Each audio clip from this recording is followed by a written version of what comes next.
Lilibet, Po, kuya. anong nararamdaman mo ngayon?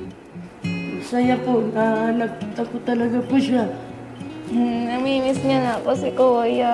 Kasi ang pinakamatagal na hindi kami talaga magkikita, 4 to 5 days lang po, kuya.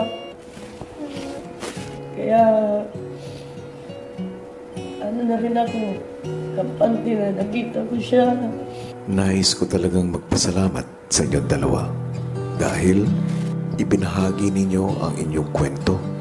Alam ko ang mga panahon na ito ay mahalaga para sa inyo. Marahil ito ay isang panibagong yugto para sa inyong pamilya. At alam kong hindi magiging madali na buklatin ang susunod na pahina dahil marami ng sugat ang nakaraan.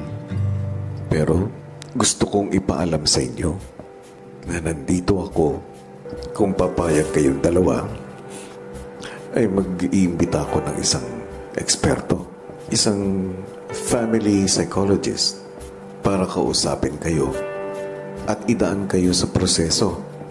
Pumapayag ba kayo para dito? Opo, kuya.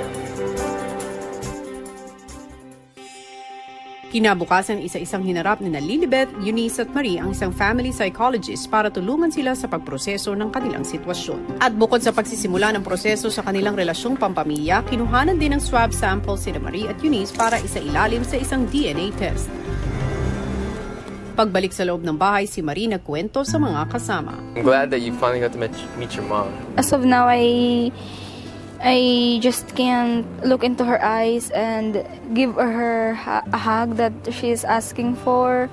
I think because you need time. yes, and I need time. It's something that you've had your whole life, you know. Yeah. And then just like that, you meet your mom, you need time to Very- process your feelings. I think- understand 100%. Maghihilom din ang mga sugat.